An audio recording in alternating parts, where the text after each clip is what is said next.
subscribe Tito Manny Vlog.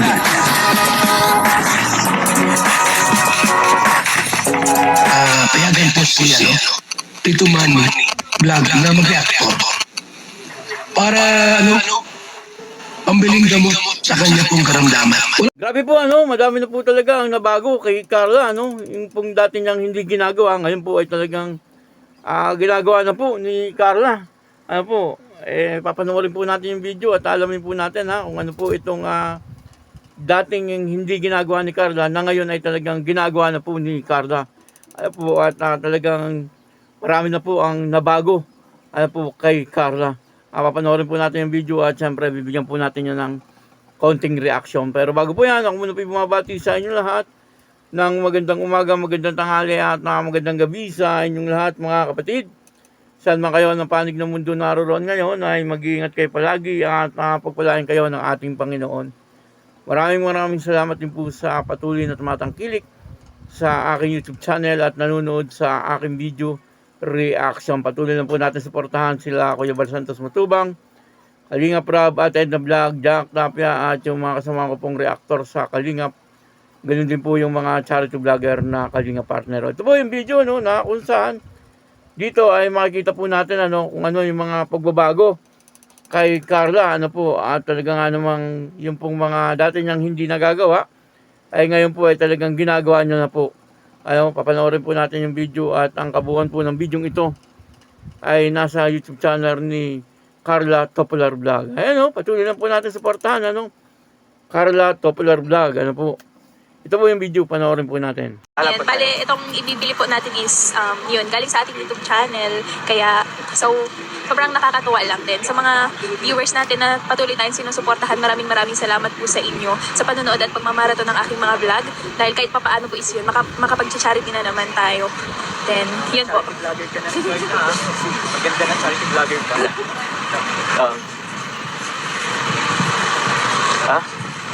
Sige. Actually guys, may naisip ako kasi masyado palang maliit yung sinasabi kong yung malaking bilog na black. May sasuggest ako, pang malakas na to. Ayun yung ganyan. Ayun. Grabe naman. Kasi hindi nga lang siya nag-ano. Nakagalang bubong. Parang di pa po yun kasi sa loob ng classroom. Yung pagpasok mo, pugot yung ulo agad. Wala nang kalabas ng buhay. Ay, joke lang. Ito na. Ay, sorry. Ay, may nakita ako dun, Nasa, ito. Ito, Mitsu. Kasi 899. Kaso, wala pong black na, medyo dumihin. Ay, di ko po alam. Hindi ako dito. Ay, sorry po. May tayo dito. Pwede tayo mag-pass dito. Sige po. Sorry po. Tinatanong kung may black daw nito. Hindi po ako salesperson dito. Malay ko po, ka na, dati kang, chair. Pero hindi dito. Hindi ngayon. Then, kuya, ito sana po yung napili ko. Tapos, sabi ni Kalingap Jomar, medyo, siya dyan. Ito na lang. Wala. Ayan. Goods. Pero okay ka lang, sir. Okay lang sa'yo. Yan, goods na din ako dyan. Goods ka na din dito. Well, tatlo po dito. Kuya po, meron po kayong stocks po niyan. Ito lang po ang Wala daw po. Yun po. mayayain ka. Ay. Hello po. Uy. Hello po. Then yun, may lang kami po. May ipapamigay lang kaming konting Jollibee. Then para na din sa lunch ninyo po. Yun. Then ma'am, po ako. Dahil po si Kuya Amiel nung nakaraan, then ma-donate na din po ako ng electric fan. Ay, salamat doon. Salamat doon. Salamat na. Ito po mga dyan.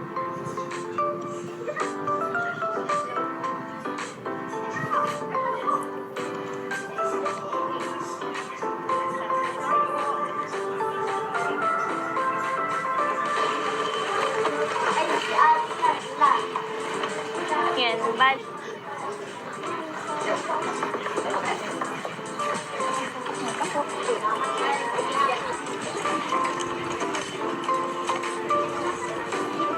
Kuya. Ate, siya yung tinutulungan and siya naman yung nakakatulong sa mga natin, sa mga bata dito. Ni Kuya, ko din po sa iyo, thank you. Ay, huwag na. Sige na po. Wag. Sige na Kuya. Thank you sa abala po. Tapos syempre, sa mga maghahanap din po kila Kalingap Jomar, and then may kanya-kanyang mission din naman po sila. Ay, opo. Actually, sinabihan ko din naman po yun, kaso may man din sila. May mga lakad din. po. So, okay na yun. So, tayo naman, tulong na din tayo. Siyempre, si Carla, para na po natin itong anak-anak. Kuya, kaunan mo na, batang kuya. kapatid si Carla. Huwag na. Siyempre, ako naman, tutulong ako sa iyo. Siyempre, sa abot tayo mga kaya. On and off Thank you, cam. kuya. And personal life, career, pag-aaral. Andito kami mga kuya mo. Salamat And po. siyempre, huwag mo kakalimutan yung pakikisama namin sa iyo is hindi lang para sa vlog or para sa camera. Kasi pakikisama kami sa iyo, yung pakikisama namin sa iyo dahil ang tingin namin sa iyo is kapatid ka namin or anak-anak. Thank you po. So ito po. Salamat kay Carla kasi grabe, ang dami na tawang bata. Ayan. Then yun po, thank you so much din po kay ma'am. Yan. Kay mama Oo. mo. Then subject teacher ko din po siya Ay, dati. siya? Oo. Grabe, tuwan-tuwa siguro yun. Siguro proud na proud yung si ma'am mo. Na ngayon ay, sa ganyang edad mo nakatulong ka na. Talagang dito nakikita po natin ang laki na po ng pag-asenso po ng buhay ni Carla. Ayun po ang isa sa mga nabago kay Carla, yung kanyang buhay.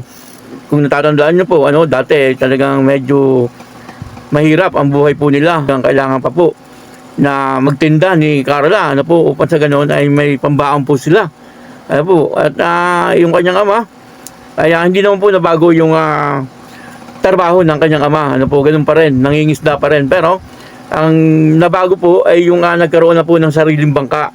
Etong kanyang ama, at yung pang-araw-araw nilang buhay, ay hindi na po kailangan maghagilap na katulad po ng dati na talagang nakikita po natin na talagang naghahagilap po sila. At yun na, dito ay nakita po natin na si Carla ay namili ng mga kanyang ipamimigay doon po sa kanyang dating eskwelahan.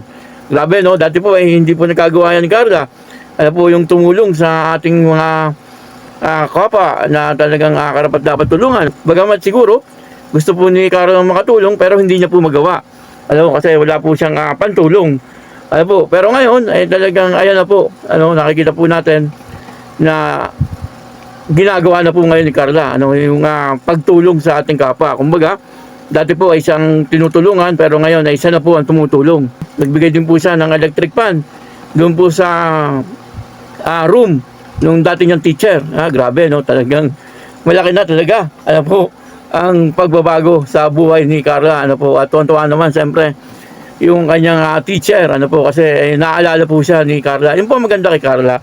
Bagamat marami po ang nabago sa buhay ni Carla, pero yung pong kanyang ugali ay nananatili po na lagi lang po siyang nagpapakumbaba. Kung po yung kanyang pag-uugali dati, ngayon ay ganun pa rin.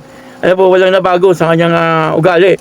Yung lang pagiging masyado niyang mahihain ang nakita po natin na medyo nabago kay Carla. Pero yung kanyang pagiging mapagpakumbaba at mapagmahal sa pamilya ay ganun pa rin po. Walang pagbabago. Ngayon ay hindi lang po kanyang pamilya ang kanyang natutulungan. Pati mga ibang tao ay talagang natutulungan na ni Carla. Kumbaga ay talagang malaki na po ang pinagbago ni Carla pagdating po sa pamumuhay. Pero po sa pag-uugali ay wala pong pagbabago. Nananatiling mabait pa rin etong si Carla. Kaya yung mga anti-kalingap na talagang patuloy na gustong umalis etong si Carla sa kalingap, malabo pong mangyari yun. Si Carla ay nananatili sa kalingap. Kagaya nga po ng sabi ni Ian Ramirez, kung ituring po nila ito si Carla ay parang na po nilang kapatid. Parang anak, parang gano'n. Yung po ang sabi ni Ian Ramirez.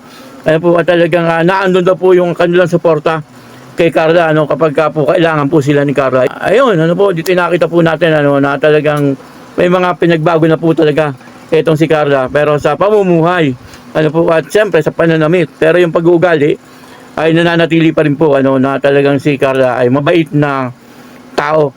Yun naman po ang masasabi natin. Talagang napakaswerte ni Kalingap Jomar. Hindi lang po maswerte, mapalad pa. Etong si Kalingap Jomar.